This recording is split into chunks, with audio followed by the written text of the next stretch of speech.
I'm really happy to be speaking with Glenn O'Grady today. Glenn runs guidesmiths.com, an agency which helps software development for small businesses. Glenn, welcome to the channel. Nice to meet you, David. Thank you so much for being here. I know we've had a chat before we started, and it's really interesting hearing a little about your story and how you've had to adapt and change as your business has grown into a multi-million-pound business dealing with household names. I know you're going to talk about starting up a business today, which is going to be so helpful to so many people. So, I mean, really, let's start from the beginning. What are the fundamentals of setting up your own business, Glenn? It's a good place to start, I guess. Well, I think one of the key things I'd probably offer as advice to anyone is that you've got to have a pretty clear idea what your product is. What are you going to sell to people? Be fairly clear on what that needs to be, and what are the values of your company. We sort of established a services business in the software space. So we knew that we had to put services at the forefront. That was really key to me. So I knew that if we took on a client, I'd want that client to have the best service experience that we could possibly provide them. So one of my inspirations was a book by a guy called Danny Meyer, who was in the hospitality trade. It wasn't actually anything to do with software development. And he did stuff like, he talked about things like the free prize. I was always really key on anyone that we worked with, they had a really great experience. And I knew that from that great experience would come referrals and people talking about the fact that, we trust these guys. So it was really about establishing trust really quickly. And how do you actually, when it came to setting the company up, did you do that? Was it self-funded? Did you get outside finance? Do you have to give away any equity in the company? So there was myself and a UK business partner, which I've, unfortunately since bought out. So probably one of the mistakes that we made early on was that we didn't have a shareholders agreement, which, going back, I would tap myself on the shoulder and say, you need a shareholders agreement and you need a mechanism to unlock that, because I ended up buying him out. He was a software developer. I'm the non-software developer. I bought the business and he bought the engineering. And he just got to a point a couple of years later where he decided that this wasn't for him. He preferred just being a software developer. And then we were in a locked situation at 50-50. So we had to get some third-party assistance to help arbitrate him coming out of the business for a price, effectively. So, that's definitely one thing I would advise to anyone starting a business today, is have a shareholders agreement in place with a mechanism to agree how someone might be removed if you have a partner. We were fortunate in that we didn't actually need any sort of funding. It was very basic. It grew organically from the start. And we had our first client basically from day one. So we walked straight into our first project. Both of us were working on the project, which allowed us to build some capital within the company. So we really had, we were fairly cash rich from day one. That's absolutely fantastic. My next question was going to be, how did you get your first client and how long did it actually take to get there? And what was their process? It's not like you're selling, mugs or lights. You're selling software development, which strikes me as something which may take a little bit of time to actually find your first client. So how did you then move on from there? Was it from referrals from your first client? Yeah, so we had a good network, and I knew that if you're selling software development services, you needed to have really high quality software engineers. So that was number one. I was surrounded by, from my previous experiences, a group of engineers that I'd met who I knew were coming to the end of somewhere that they were working at. So we had an opportunity to bring them over to a new place, our first client. Our first project was staffed with really high quality software engineers, which a lot of places find very difficult to come across. So that was a real bonus from our perspective. And we established that kind of service culture from day one. From that point, growing other clients really came from people who worked with us on our first couple of projects within that initial client, realized that we were doing something slightly different. It was, they trust us. We were very transparent. Our software methods were modern, comparatively to a lot of consultancies out there. We weren't money driven. It was about, ethical delivery and good relationships. And so people who were working with us, who went to other places, once they left that particular place, our network expanded through that kind of reputation and that organic growth. Oh, fantastic. And did you find that, were you working in a particular niche? Did you set out to work in a particular sector, or were you quite open with the companies you would work with? That's a really interesting question. So my background is project management and business analysis. And so as a business analyst, I used to be a contractor and a personal service contractor. So I was doing that, and I'd go from contract to contract over a period of time. And I never really understood why people would want you to, you had to have experience in this particular industry before you could get a job in that industry. I actually felt like I had an independent skill set, which was based on business analysis, not on that industry that I was going to. So I took that same attitude into Guidesmiths. I didn't feel like we needed to be unique, although over the years I met private equity companies, and I get all this advice saying you need to be very unique. You need to, work on that particular industry, maybe have this product. And I kind of just ignored all that because it didn't feel right to me. And actually, when we got to the point where it became a pandemic, the thing that really was a great thing for our business is that we had a diverse base of clients. So if we had focused on the leisure industry, for example, we wouldn't be a business right now, potentially. So because we had insurance, we had education, we had a wide client base on that sort of feeling that software development is not a skill that you necessarily need to bring into a certain environment. That was really the key. And I just completely eschewed the idea that you just needed to be unique in one industry.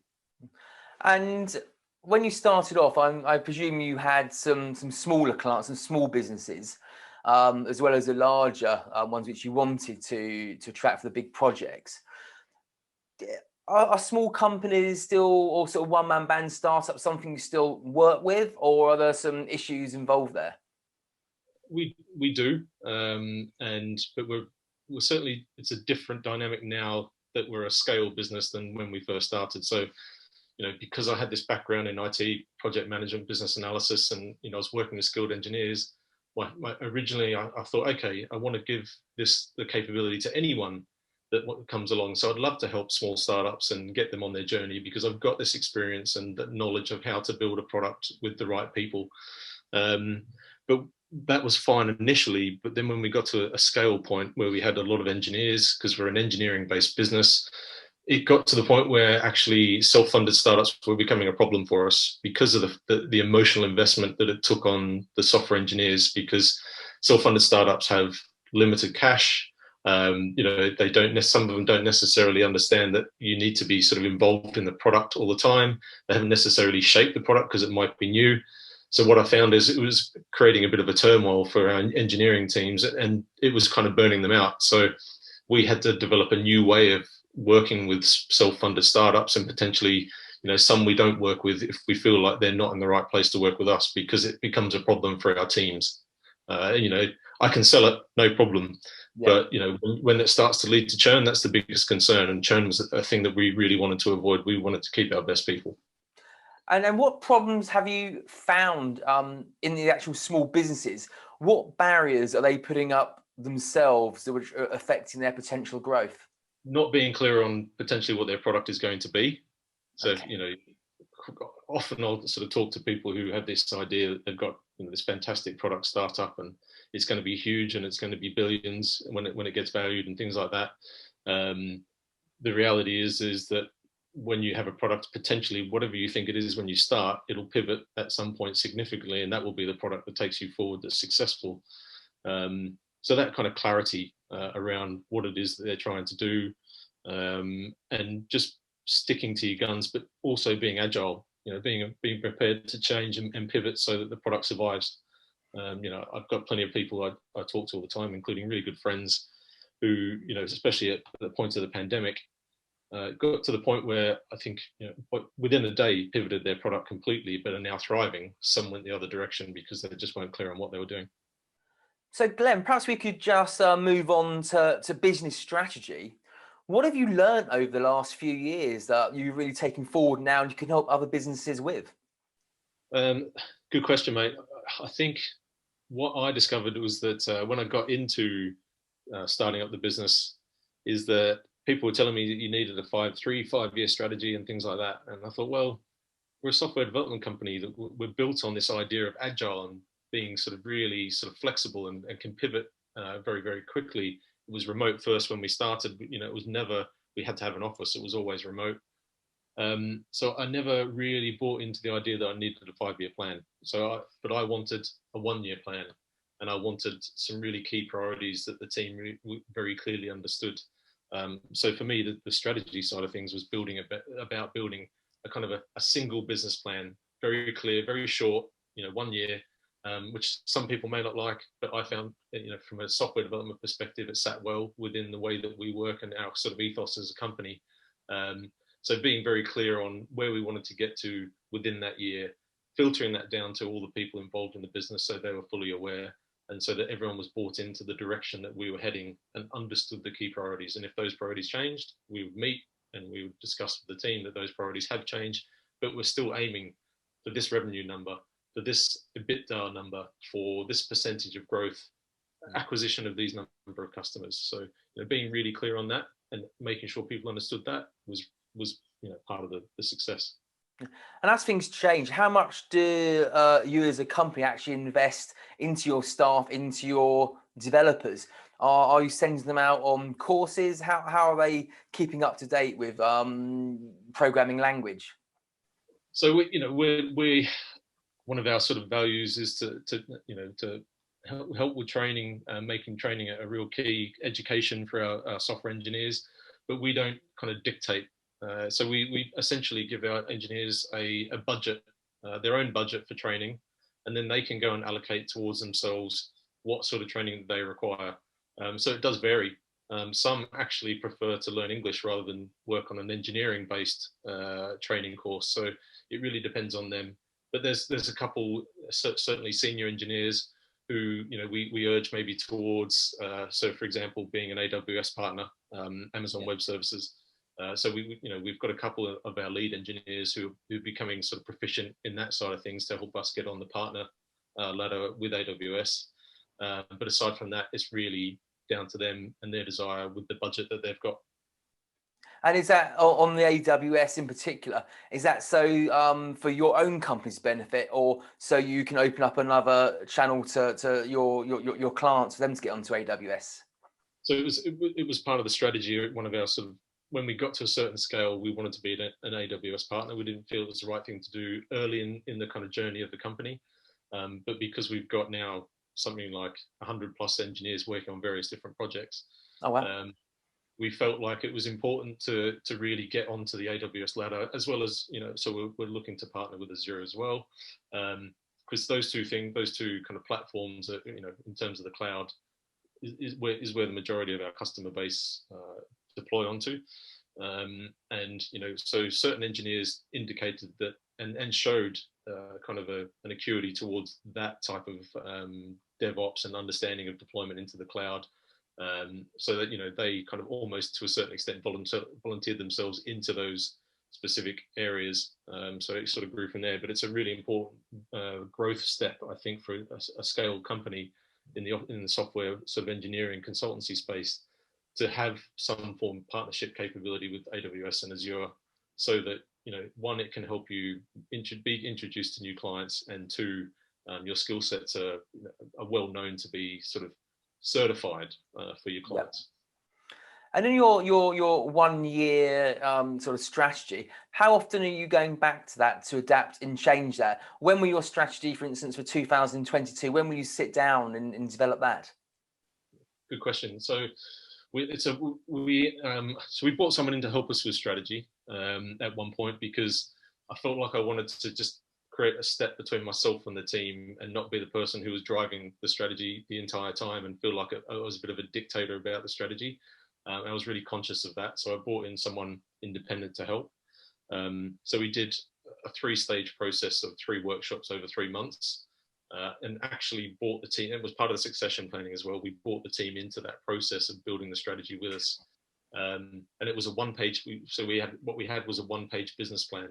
And it was something that we could present on one sort of A4 piece of paper with all the elements understood from the team. And anyone from the team could get up and present that strategy. From the senior team could get up and present that strategy, because they own their constituent parts, which are related to the business process of ops. people, revenue, all that sort of stuff, sales.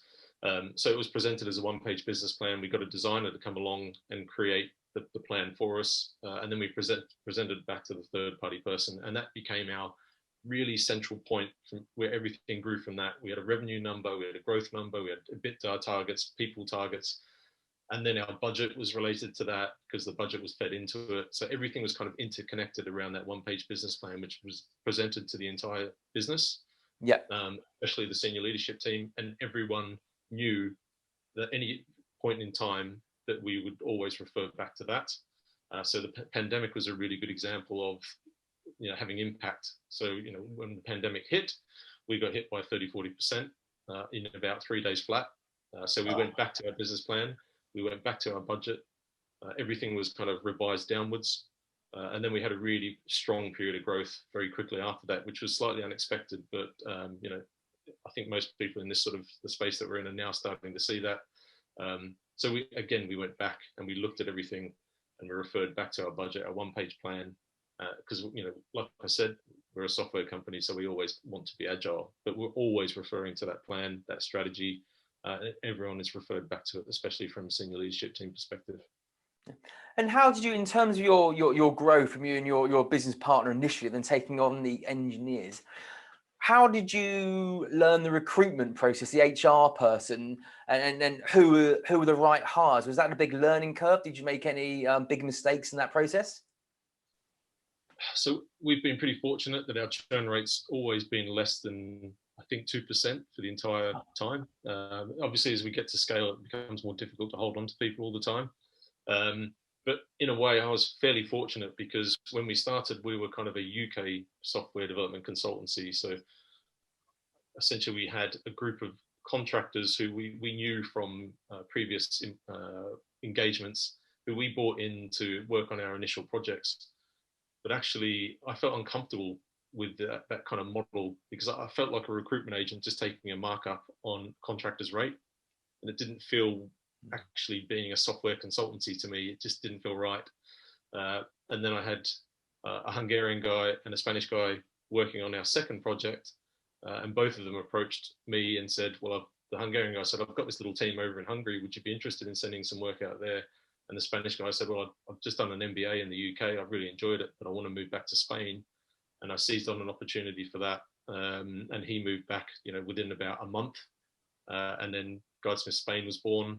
And it really grew quite quickly from there. So we pivoted from a UK business to a nearshore business, and nearshore being an hour away, and culturally quite close to the UK.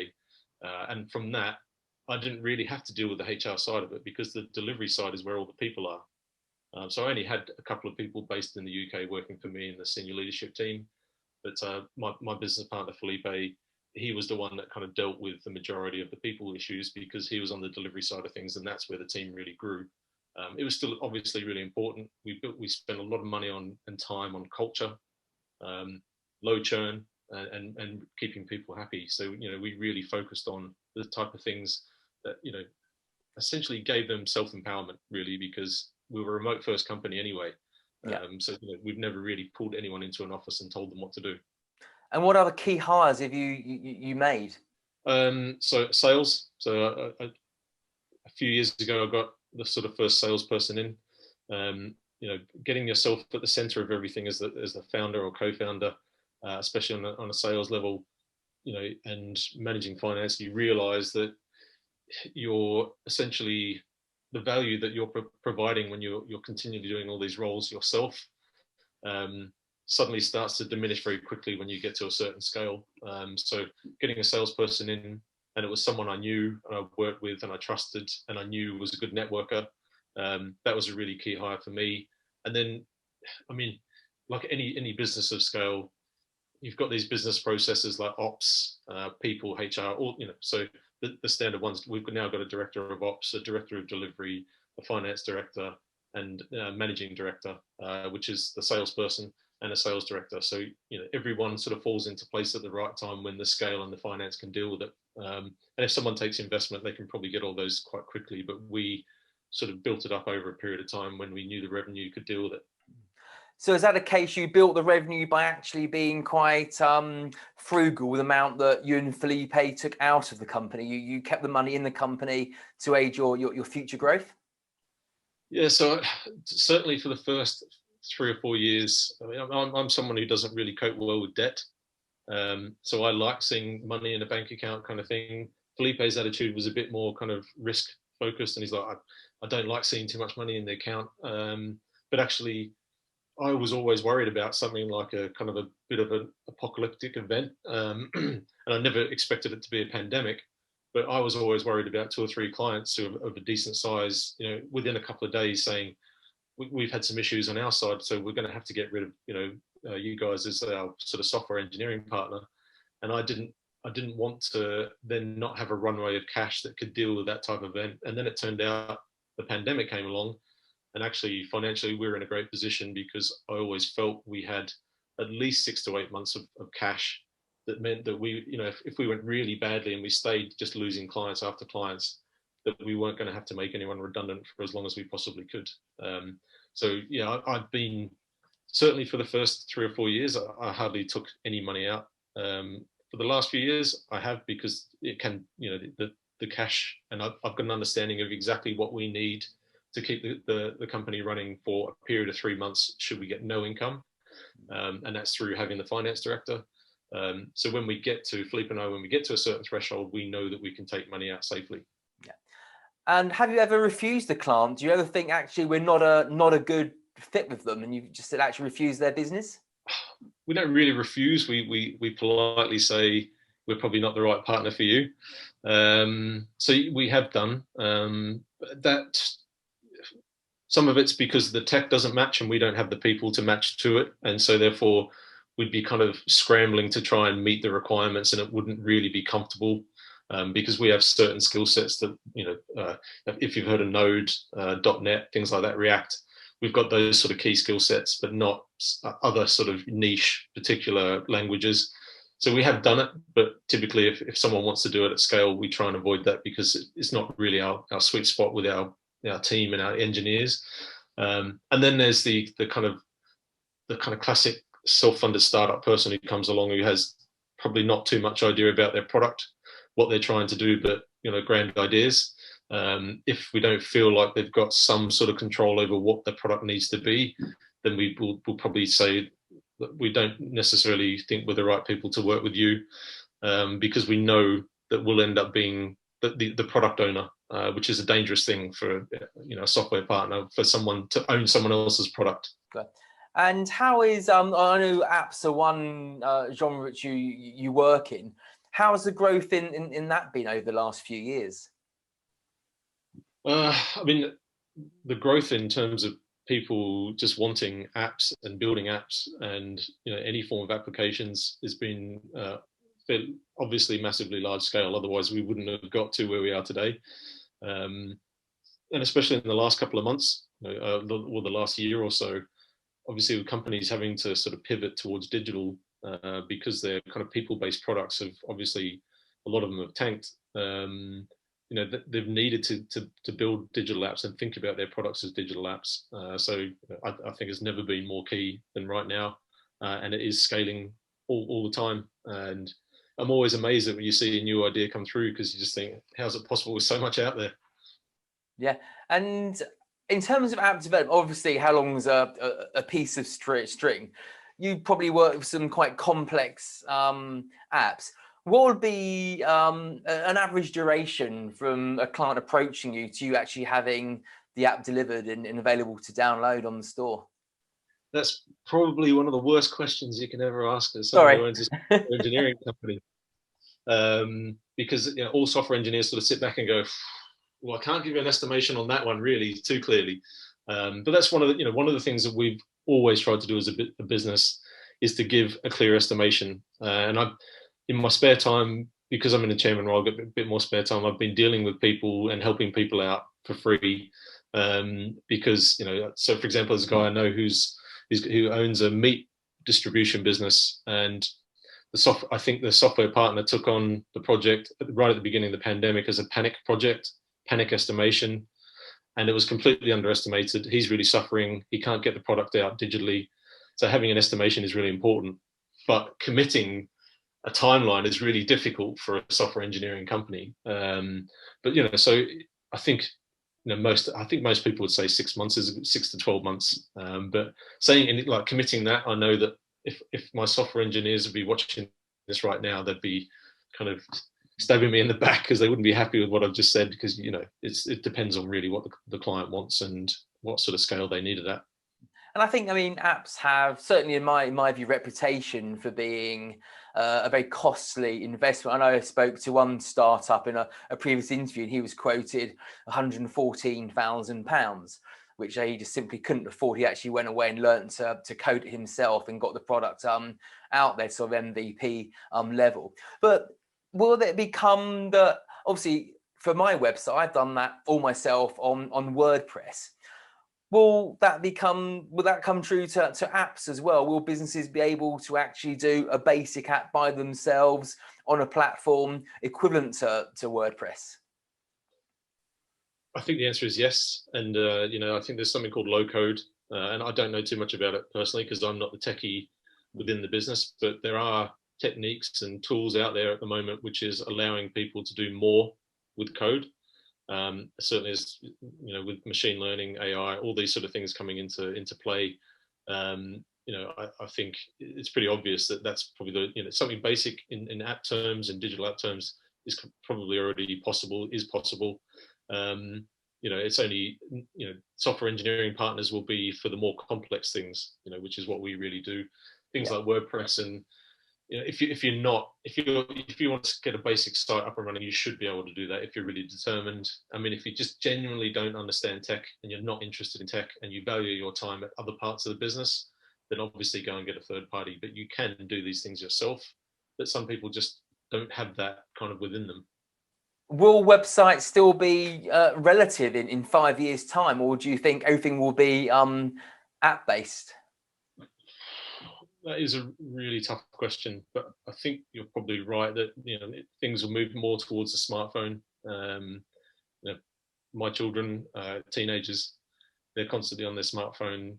They very rarely go onto a laptop these days. So you can see it kind of moving in that direction, moving away from more towards the smartphone applications. And certainly, I think for us, we tend to build more of that now than we used to.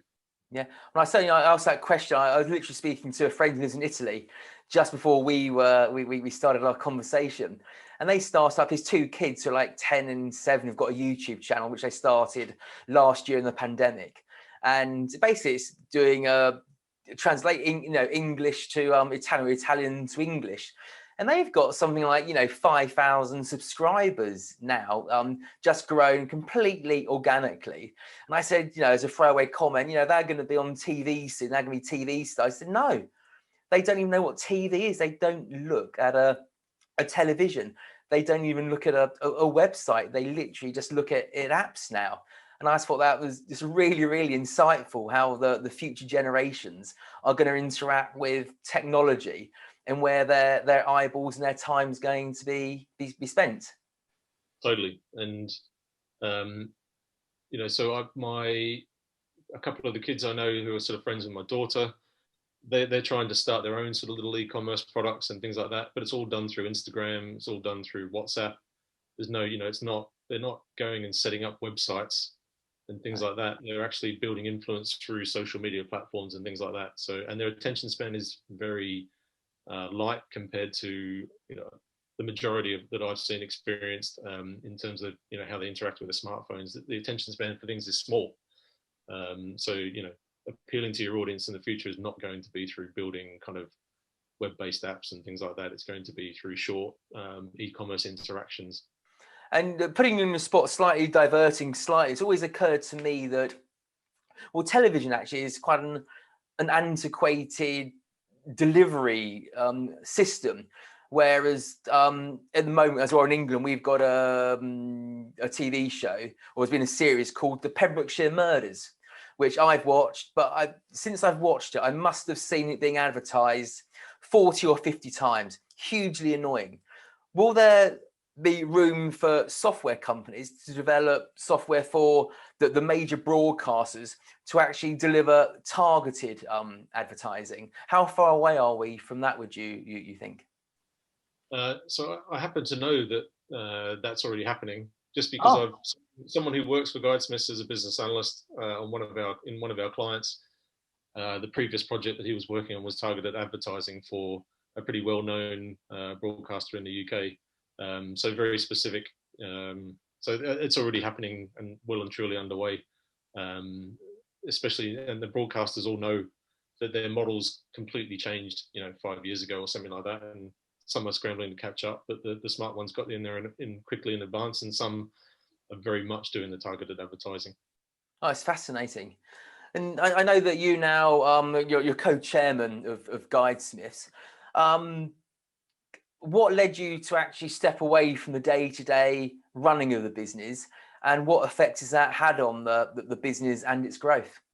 So what led us was that, so it's been 7 years, I think, since I founded Guidesmiths in 2014. And I think for the first 5 years, I absolutely loved it. Really loved all the day-to-day interaction of it and things like that. And what I really discovered is that I didn't love necessarily the day-to-day elements of it anymore, of being sort of involved in the product delivery and doing the sales stuff, because that was kind of my background. I've been doing that for 20 years. What I loved was the business aspect of it and the business growth and thinking about how to grow the business and the strategy for the business. So I didn't really want to be involved in the day-to-day stuff anymore, and neither did my business partner, Felipe. So we got together, and this was a really key step for us, is that we sat down, a couple of years ago and had a good heart-to-heart about where we wanted to get to, because, he had some periods where he suffered because he was working really hard. I had periods where I was suffering because I was working really hard, and I thought, it doesn't, to scale, you can't be in the center of this. You've got to keep stepping back and allow people to step in. So we built ourselves a personal roadmap between us, and we talked about what our personal desires were. So I lived in the same house for 14 years, and I thought, oh, I want to move house. And I realized that I needed money out of the business to buy to move house. But I couldn't do that without talking to Felipe, because I couldn't just go and raid the profit pot and just take out a dividend for myself. And that's not what he wanted to do, because what he wanted to do was potentially step back and employ some more people to get him removed from his role. So I realized that we needed to have that conversation. So we sat down and we did a personal roadmap between us. And that personal roadmap became very clear about what our personal ambitions were, which we shared between ourselves. It brought us closer together as business partners. And then we translated that into the business roadmap, which then turned into the strategy, which then turned into the budget. And it all kind of filtered down from our understanding of each other. Our understanding of each other is that we both wanted to back off from the day-to-day running of the business, because it was, it's hard, and it was consistently pretty difficult because we scaled so quickly. Enjoyable though, like fun. But we wanted to do other things. We wanted to do more business stuff away from Guidesmiths that wasn't specifically Guidesmiths, that wasn't specifically services based. So we shared that ambition. So then we grew a succession plan, and we'd already kind of identified good people within the business in our leadership positions. And then we started to work on our succession plan from there. And how hard was it not to actually manage those people, to have trust in them to implement their positions effectively? Well, there's a couple of sides to it there. So as founders, you can't help but have that ability to step in and control, and it takes a while to get used to it. But I also am kind of to a certain extent a bit of a fundamentally lazy human being. That's why I started an outsourcing business. I outsource everything at home, as much as I possibly can. So I like pushing things away from me if I don't enjoy them. And so, I sort of had that mindset. Yeah. So in terms of kind of the leadership side of things, I knew that I was quite happy to step back, because that sort of lazy part of me was quite willing to give away certain aspects of the business. And, Felipe, he's quite similar in terms of, he likes being lazy, but he's probably a bit more inquisitive and a bit more creative than me with certain aspects. But we wanted to do stuff together beyond Guidesmiths. And so we really enjoyed kind of handing over to the leadership team. There were certain aspects that we found difficult. When you certainly got senior people who are taking over from you, you feel kind of like, because you know the business so well, you understand where things are potentially going to go wrong. You see things coming, but they don't. So you have to accept that things are going to go wrong, and things did go wrong at points. things still do go wrong that, you know, I potentially had, that my 20 years of kind of IT experience would have protected in the past. You have to allow that to happen. And actually the growth that we've kind of had in the last couple of years and how we performed in the pandemic was, you know, way better. And the senior team were doing a way better job than I think, you know, I was doing at the time. And you know, we're really happy with where we've got to, and how the leadership team are taking over the business and sort of bringing all that sort of fresh impetus that potentially we'd kind of lost because we'd kind of burnt ourselves out of the day-to-day stuff. Yeah, sure. Oh, Glenn, we're going to wrap up there. It's been absolutely fascinating chatting to you and your insights there. You know, I've got a great deal from that in how I can look at my business, because I've probably done a longer term plan, and you know, I think actually perhaps creating especially a 1 year plan, that would actually work for me, because I do tend to work in smaller chunks of information. So that's what I'm going to go down and look on this week, I think. So thank you very, very much for your time. And we'll put a link to your website below for everyone. They can have a look at what you do and hopefully grow to a position where they can come along and have a conversation with you. Thank you very much. Cheers, David. Really good to meet you, mate, and really happy to have a chat, and happy to help out. Likewise. Thank you. Cheers, mate.